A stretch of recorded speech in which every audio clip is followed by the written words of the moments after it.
इस वक्त एक बड़ी खबर आ रही है। आगामी विधानसभा चुनाव और उपचुनावों के लिए गाइडलाइंस जारी कर दी है। आपको बता दें, चुनाव आयोग की अहम बैठक हुई जिसमें गाइडलाइंस पर मोहर लग गई है। ऑनलाइन आपको अब नामांकन दाखिल करना होगा। ये जान लीजिए, जो चुनाव मैदान में उतरेगा उसको नामांकन अब ऑनलाइन दाखिल करना होगा। पहले स्वेच्छा से आप जाते थे और आपके साथ कई लोग भी रहते थे, लेकिन अब नेताओं को इस बात का ख्याल रखना होगा, प्रत्याशी को इस बात का ख्याल रखना होगा कि उसे ऑनलाइन ही अपना नामांकन दाखिल करना है। दूसरा, सिक्योरिटी रकम भी अब ऑनलाइन ही जमा करानी होगी। जो प्रत्याशी हैं वो ऑनलाइन ही इस रकम को जमा कराएंगे। साथ ही घर घर प्रचार के लिए सिर्फ 5 लोगों को मंजूरी दी जाएगी। ये अब एक नया तरीका है। चुनावी मैदान में पहले भीड़ से तय होता था किस प्रत्याशी के साथ कितना समर्थन है, लेकिन अब अगर आपको प्रचार करना है तो घर घर जाइए, 5 लोगों को अपने साथ रखिए और प्रचार करिए। रोड शो जो कई किलोमीटर का हुआ करता था, अब उसकी भी तस्वीर बदल जाएगी। रोड शो में सिर्फ और सिर्फ 5 गाड़ियों को अनुमति है। 5 से ज्यादा गाड़ियों की अनुमति नहीं मिली है। वहीं गृह मंत्रालय के निर्देशों के मुताबिक रैली होगी और चुनावी सभा की जाएगी। आपको यह भी बता दें कि पोलिंग स्टेशन में 1500 की जगह सिर्फ 1000 वोटर्स की अनुमति होगी। और सीधे रुख करेंगे, हमारे सहयोगी ज्यादा जानकारी के साथ जुड़ गए हैं। राहुल मिश्रा हमारे सहयोगी हैं हमारे साथ। राहुल, बहुत अहम है ये चुनाव कराना चुनाव आयोग के लिए भी, और इसलिए हर चीज का ख्याल रखा गया है। आप सही कह रहे हैं। सीधे तौर पे क्योंकि कोविड-19 के पैरामीटर्स हैं और कोविड-19 की कुछ गाइडलाइंस हैं जिनको कि सीधे तौर पे फॉलो करना होगा, और उस गाइडलाइंस के अनुसार ही किसी जो इलेक्शन है वो इलेक्शन को कंडक्ट कराया जाएगा, जिसमें कि कई चीजें हैं सीधे तौर पे। चाहे वो कहा जाए तो जो सुविधाएं हैं, चाहे वो ऑनलाइन सबमिशन ऑफ फॉर्म हो या ऑनलाइन सिक्योरिटी मनी का डिपॉजिट हो, या कहा जाए कि जिसमें कि सीधे तौर पे जो पीपीई किट पहनना, mask, sanitizer, thermal scanner, gloves, ये सब चीजें यूज करना, और जितने जो वोटर रजिस्टर साइनिंग के समय जो है हैंड ग्लव्स वहां पे प्रोवाइड कराना।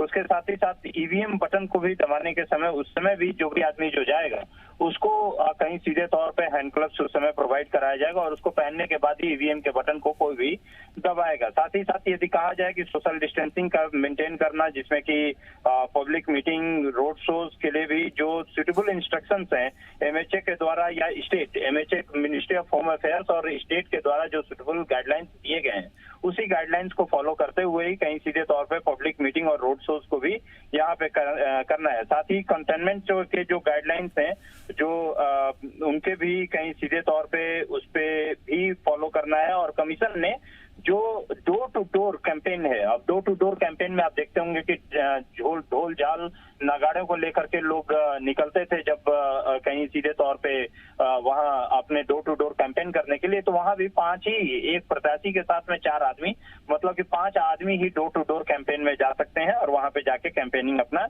कर सकते हैं। तो इसमें सीधे तौर पे यदि कहा जाए कि जो पूरा का पूरा जो गाइडलाइंस है, कोविड-19 का गाइडलाइंस है, उस गाइडलाइंस को ही कहीं सीधे तौर पे फॉलो करना होगा, और उसमें उसी गाइडलाइंस के अनुसार ही किसी को भी जो अनुमति है, क्योंकि 29 जुलाई 2020 को जो एमएचए का जो गाइडलाइंस आया था, उस गाइडलाइंस के हिसाब से ही कहीं सीधे तौर पे जो भी कंडक्ट होगा, वोटिंग कंडक्ट होगी, या सीधे तौर पे यदि कहा इलेक्शन कंडक्ट। बिल्कुल राहुल, ये चुनौती है अब प्रत्याशियों के लिए भी, उनके समर्थकों के लिए भी, कार्यकर्ताओं के लिए भी, क्योंकि सीमित अब प्रचार होगा और सीमित संख्या में अगर घर घर पहुंचेंगे तो जो चरण है वो भी लंबा रहेगा, और अगर उसमें वक्त नहीं मिलेगा तो ये नेताओं के लिए भी, पार्टियों के लिए भी अब चुनौती होने वाली है। बहुत शुक्रिया आपका। सीधे रुख करेंगे अब हमारे साथ हमारे सहयोगी संदीप भमरकर इस समय भोपाल से जुड़ गए हैं, क्योंकि मध्य प्रदेश की 27 सीटों पर उपचुनाव होना है। और संदीप, जो गाइडलाइन सामने आई है, 5 लोग प्रचार कर सकते हैं, रोड शो सीमित हो गया है, रैली सीमित हो गई है, तो मुश्किल अब पार्टियों के लिए है, लेकिन अब नई व्यवस्था है और नए सिरे से इसे लागू करना होगा। बिल्कुल, चुनावी दौर में आमतौर पर सारी पॉलिटिकल पार्टीज इस तरह माहौल बनाती हैं कि बहुत सारी भीड़ उनके पास में है। लेकिन ये जो गाइडलाइन आई है ये इस तरकीब पर लगाम लगाती है, यानी कि बहुत भीड़ इकट्ठा करने की ज़रूरत नहीं होगी। अगर कोई चुनावी कैंपेन चलाना है तो रोड शो करना है तो सीमित गाड़ियां हैं, 5 गाड़ियों में रोड शो कर लीजिए। हम देखते हैं कि किलोमीटर लंबी कतारों के साथ में पॉलिटिकल लीडर्स कैंपेन के लिए निकलते हैं और माहौल बनाते हैं। ये कहा जाता है कि चुनावी दौर में माहौल बनाया जाता है और माहौल भीड़ से और तामझाम के साथ में बनाया जाता है। ये गाइडलाइन उन सारी तामझाम पर अंकुश लगा रही है। 3 तरह की चीज़ें हैं। एक तो जनता में ये भ्रम, ये डर था एक कि पोलिंग बूथ पर आमतौर पर बहुत कतारें लगी होती हैं, सैनिटाइज कैसे करेंगे, बटन ईवीएम में कैसे दबाएंगे, इससे इन्फेक्शन के फैलने का खतरा है। तो यहाँ पर चुनाव आयोग ने थोड़ी एक तसल्ली दी है लोगों को, वोटरों को, कि वो लोग, उनको ग्लव्स दिए जाएंगे, ग्लव्स लगा के वो ईवीएम पर आप बटन दबा दीजिए, कोई दिक्कत की बात नहीं है। जहाँ तक सोशल डिस्टेंसिंग की बात है, कतारें लगती हैं, यानी नॉर्मल डेज में भी इलेक्शन होते हैं तो कतारें लंबी लंबी देखने को मिलती हैं।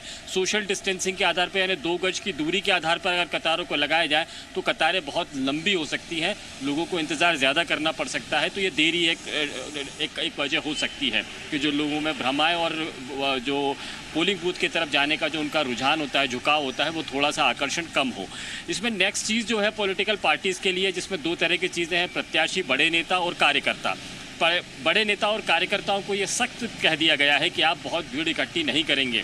लेकिन जहाँ तक, और ये बात कार्यकर्ताओं में भी है कि जब इस तरह के चुनाव आते हैं तो उनको बड़ी कैंपेन में झोंका जाता है, भीड़ इकट्ठी करने का दावा किया जाता है और इससे जनता में मैसेज भी जाता है कि प्रत्याशी लोकप्रिय है, उसके जनता के पक्ष में काम करता है, बहुत सारे लोग उसके साथ में हैं। इसमें कार्यकर्ता तो सुरक्षित हो जाएंगे क्योंकि भीड़ इकट्ठी नहीं करनी है, लेकिन नेताओं को जो सबसे बड़े इस केंद्र के बिंदु होते हैं, जिसमें ये कहा उन्हीं के लिए, उन्हीं के वजह से भीड़ इकट्ठा की जाती है। हम देखते हैं कि भीड़ ही तय करती है कि हवा किस दिशा में चल रही है और किस तरफ वोटर्स जो है वो पहुंच रहे हैं, ये हम तय करते हैं भीड़ से।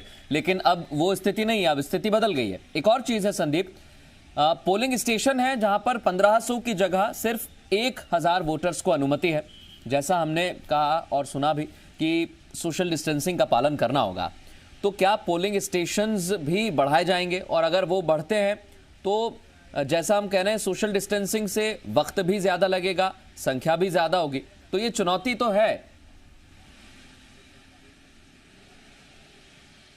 देखिए, चुनौती है क्योंकि इसमें ईवीएम की संख्या बढ़ानी पड़ेगी, थोड़ा बल भी बढ़ेगा। यानी अगर आप पोलिंग स्टेशन जहां 2000-3000 को वोटरों को पूरा करने के लिए आप 2 पोलिंग स्टेशन से काम कर सकते हैं, आप वहां पर 3 पोलिंग स्टेशन बनाने पड़ेंगे।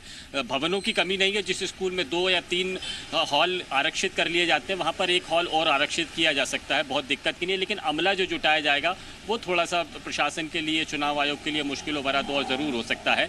कतारों की जहाँ तक बात है कि आप 1500 से 1000 भीड़ का कर रहे हैं, वोटर्स कर रहे हैं, लेकिन कतारें लंबी आमतौर पर आम दिनों में भी होती हैं। तो ऐसे में कोरोना में जब आदमी घर से बाहर जाने में, भीड़ में जाने से डर रहा है, कतरा रहा है, वो लंबी लंबी कतारों को देखकर वोटिंग के लिए क्यों आएगा? ये थोड़ी सी चुनौती ज़रूर रहेगी चुनाव आयोग के लिए।